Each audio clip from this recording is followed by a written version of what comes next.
Foundation of Cybersecurity centexec.com sayti yordamida. Assalomu alaykum o'rtoqlar. Bugun sizlar bilan Foundation of Cybersecurity'ni ikkinchi darsi va oxirgi final darsini o'tamiz. Xo'sh. Bo'lmasam boshladik. Obuna bo'lishni unutmang. Telegram kanaliga ham qo'shilib qo'ying. Kiber urushlar va milliy xavfsizlik. Hakerlar nima ishlatadi? Kursga borishdan oldin nimalarni bilish kerak? Bugun mana shu 3 ta mavzu asosida darslarni o'tamiz. Xo'p. Kiber warfare, ya'ni biza kiber urushlar va milliy xavfsizlik haqida gaplashamiz.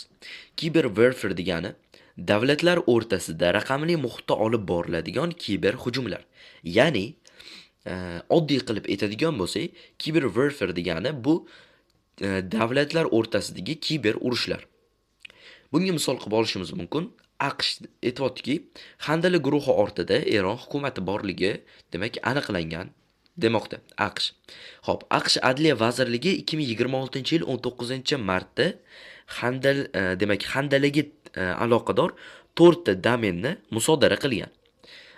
Endi bu haqida batafsil ma'lumot olmoqchi bo'lsangiz, Centexec Telegram kanali bor.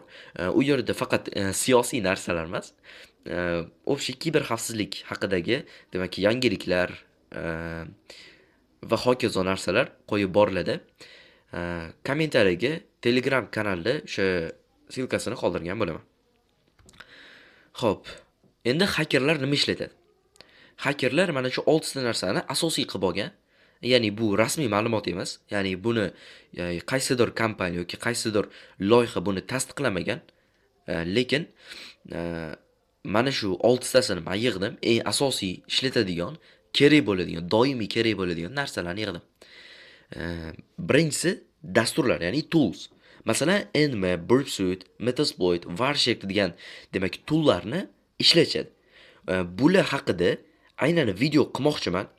Agar mana shular haqida video qilishni, demak, xohlasanglar, aynan mana shu haqida video qilishimni xohlasanglar, mana shu videoga like, obuna bosib tashlaylar. Men xudo xolasa, birin-ketin mana shular haqida video chiqaraman. Burpsuite haqida bor. Telegramda, uzr. YouTube kanalimga o'tib ko'rsanglar bo'ladi. Xo'p, ikkinchisi operatsion tizimlar. Masalan, Kali Linux, Parrot OS, aynan Kali Linux orqali siz barcha hakerlar Kali Linux ishlatadi. Barcha emas, ko'p hakerlar Kali Linux ishlatadi. Kali Linux nima desanglar, bu xuddiki bizani kompyuterdagi operatsion sistema. Lekin Kali Linux operatsion sistema emas. Bu haqida siz bemalol Google'dan va boshqa joylardan ma'lumot olsangiz bo'ladi. Kali Linux bu operatsion sistema emas, Linux ustiga qurilgan bir distributsiya deymiz, shunaqa. Xo'p, uchinchisi ish stollari. Demak, Linux terminalda ish stollari deganda, masalan, bizani ofisda ish stolimiz bo'ladi, to'g'rimi? Hakerlarda ham xuddi shunga o'xshagan ish stollari bor. Bu Linux terminallari. Aynan Linux terminallari haqida ham YouTube dan ma'lumot olsangiz bo'ladi. Linux terminallari virtual mashinalar, ya'ni VMware yoki VirtualBoxlarga o'xshagan. Xo'p, to'rtinchisi dasturlash tillari. Dasturlash tillari Python, JavaScript, Bash. Eng muhim kerak bo'ladigan. Ayniqsa Python bilan JavaScript va PHP ham bor. PHP juda ham kerak bo'ladi. O'rgansa zarari yo'q. Frameworklar, exploit va pentest frameworklari, ya'ni bular frameworklar haqida ham keyinchalik video qilaman. Xo'p, 6-si tarmoqlar, bilimlar. Masalan, TCP/IP, HTTP, DNS va hokazo, demak, tarmoq bilimlari. Shularni kerak bo'ladi, ya'ni bu bilimlar, aynan tarmoq bilimlari juda ham kerak bo'ladi. Keyingisi, kursga borishdan oldin nimalarni bilishimiz kerak? Nimalar qilishimiz kerak o'zi? Kelinglar, birinchi o'rinda kursga borishdan oldin nimalarni o'rganishimiz kerakligi haqida gaplashib o'tsak. Aynan centexec.com sayti, ya'ni web application yordamida biz Foundation of Cybersecurity, ya'ni birinchisi va InfoSec 101, ikkinchisi bu Linux 101, uchinchisini mana shuni barchasini tugatib chiqishimiz kerak bo'ladi. Nima uchun bularni kursi o'rgatmaydimi desak, o'rgatadi.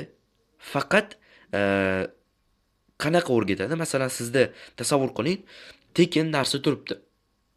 Aynan mana shu uchalasini kursda 1 oy, balki undan ham oshiqroq vaqtda o'rgatar.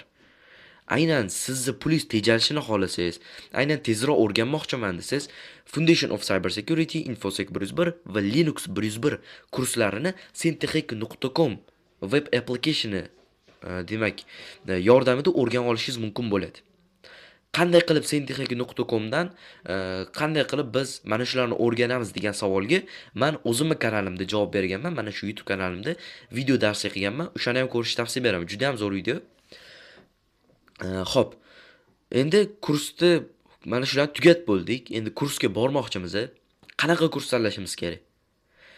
Sizlarga endi o'zimni demak tajribam deymiz ham, endi tajriba emas. Endi o'zimni hayotimdan misol qilib olaman. Kursga borishingizda birinchi o'rinda ustozga ahamiyat beringlar. Ustozi qanaqa? Bilim darajasi qanaqa? Ya'ni bu yerda bilim darajasi haqida ketyapti. Bilimi qanaqa? Shundoq kursni bitirib bo'lib, sizlarga ustozlik qilyaptimi yo hali o'zi to'liq o'rganib olib sizlarga ustozlik qilyaptimi?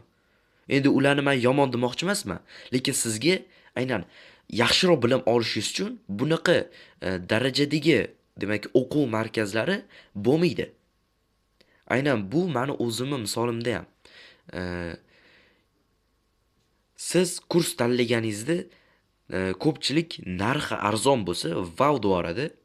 Yo'q, unaqa bo'lishi kerak emas. Har doim kursga bordingizmi, ustozining bilim darajasiga qarang. U qanaqa? Bilim darajasi qanaqa? Shularga ahamiyat bering. Xo'p. Bugungi darsimiz shulardan iborat edi. Obuna bo'ling, like bosing, izoh qoldiring, do'stlaringizga ham ulashib tashlang. Keyingi videolarda ko'rishguncha xayr salomat bo'ling. Assalomu alaykum.